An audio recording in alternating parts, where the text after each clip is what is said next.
Hello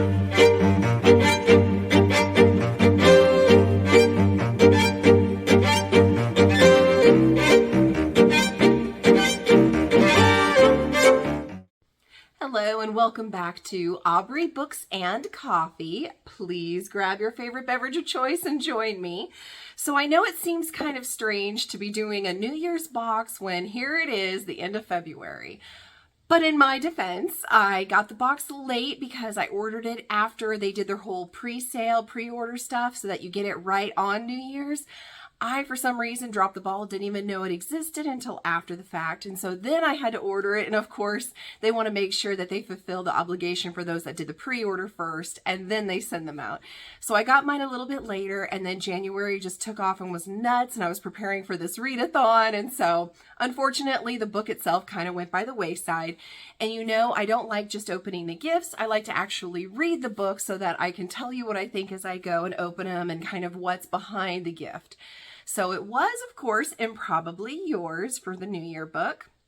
I felt overall it was about a 2.5-star read for me. It wasn't quite so boring and bad that I want to give it a 2-star, but normally the 3 stars are solid reads for me, not blow my mind, but solid, like Cinder and stuff like that.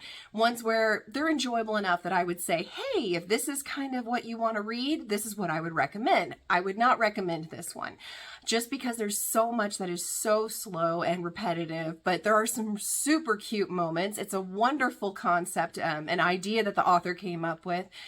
I just didn't feel the execution was quite what I had hoped for.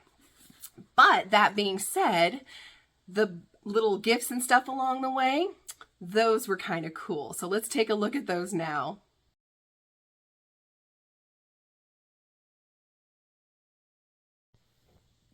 So I have been reading the Once Upon a Book Club New Year's book, Improbably Yours by Carrie Ann King. And I haven't been ready to do this video because a lot of other things are going on right now. If you watch my channel, you know. But basically, I didn't even get a notice for a gift until page 285 anyway. Up until this point, there's moments of extreme boredom for me. There's also been moments where it's been a little creepy, kind of cute, kind of a, you know, 2 people meeting in a strange location, and one girl's trying to do her dead grandmother's wishes of burying her ashes on this island, whereas this guy is trying to raise his niece because his sister died, and he's just not in the mood for any kind of romance or anything else. So it's kind of been them going back and forth with little twists here and there. When the twists happen, it's actually really good and it's cute and I like it. But then there's other things that happen that I'm just like... So I'm hoping with there only being like 100 pages left that it miraculously gets better, or it may not get such a great rating. That being said, the first gift talks about a painting in the series that was different from the others and was compelling. And so grabbing the first gift, it has right here, and I'm betting it's going to be a painting because it at least has that kind of tube-like essence that, and of course one-handed, always. That, there we go. And it looks like, yeah, it's going to be some kind of painting. And it looks like, oh my gosh, it's one of those you have to paint yourself. So yeah, you can see all the little numbers and everything. So it's going to require something that we have to paint ourselves. I dropped a whole bunch of stuff, so stare at my bookshelves for a second. But there's, yeah, some paints, paint brushes, and it looks like at the end, the image will be this. So the fact that there's work to do, I like that a little less, but for people who are really into arts and crafts, this may be right up your alley. So stay tuned.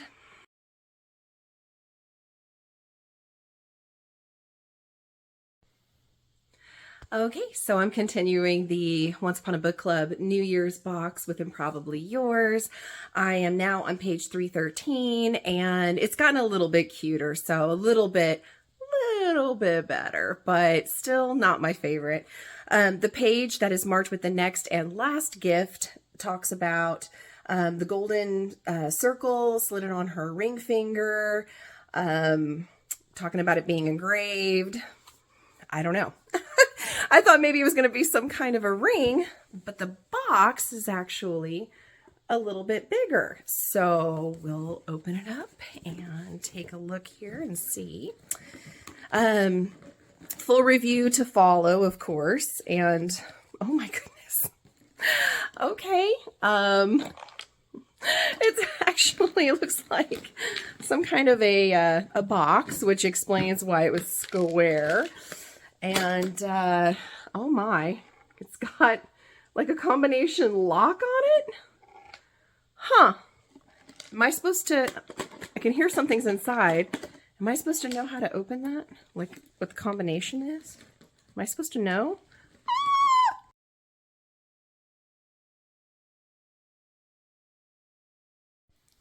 Okay, so like you saw, those two gifts were actually pretty cool, especially the last one. I'm sorry on video, I couldn't seem to get the stupid thing open. But inside ended up having what that picture showed you of kind of a time capsule paper and a little ring, and it was super cute. And so it'll be up for grabs just like the painting itself. So in our future drawings, if that's something that you really are interested in, just let me know. It is a cute little keepsake box. I would highly recommend you guys go for that. So outside of that though, inside the box was also this. So I'm going to go ahead and open that up now with you guys. And let's see what we get.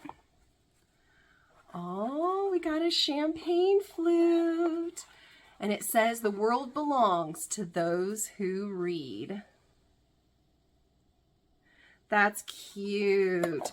I actually don't have a need for that. So if anybody wants it, definitely let me know in the next drawing and it will be yours.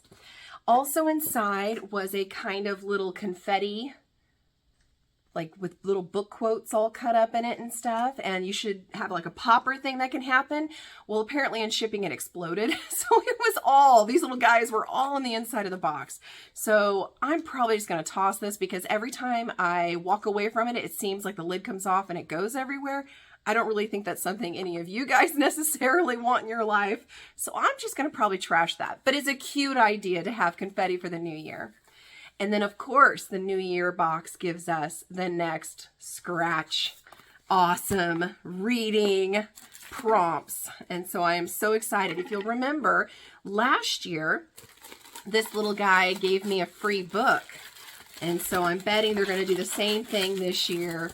And it does. It looks like little scratch offs. This time we actually get to write down our book title and when we finished it, which is so fun because I do it all year long.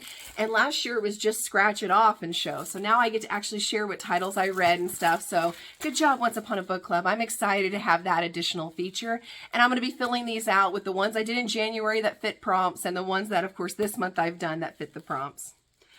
They also gave us a super cute sign.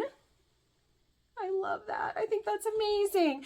And since it doesn't say a year on it, I'm actually going to keep this as part of my New Year's decorations and put it up in my house all the time. Now, last but not least, of course, we do have the lovely packet that they give us with all the books that, yes, I always forget to open.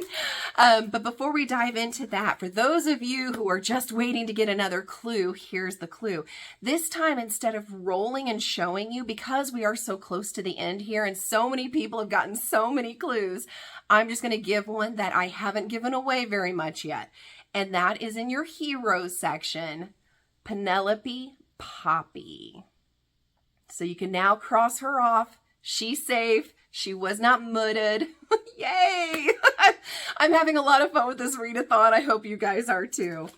So now with inside this packet, when we open it up, of course we get all kinds of fun goodies. And looks like, and so the book itself will of course be available in the drawing if that's the one you want. We get a little art print with a note from the author, which is fun, a bookmark that matches the book, and of course a signature. All will go inside that book to go to you guys, if I can get it open to put it in there. And then our little pamphlet itself, As always, we get a fun conversation with the author. We get discussion questions, and they let us know the gifts that were available so we can make sure we didn't miss any. And then on the back is the activity, which looks like create your own treasure map, which is so cute and fits perfectly because it all started with the main character and her grandmother making a treasure map when she was younger, didn't know it was a real place she was drawing. So yeah, overall, the gifts, I would give a solid 3 stars. There were only 2 because we got all the other goodies. So the gifts that match the book, 3-star. The champagne flute, the scratch off we got, the fun sign, that is more like a 5-star. Like, I am all about the extras. So overall, I'm very happy with this box. I'm definitely going to make sure I pay attention better next year so that for 2024, I'll have this review ready for you right off the bat. You guys take care. Please like, subscribe, and send your friends, and I'll see you later.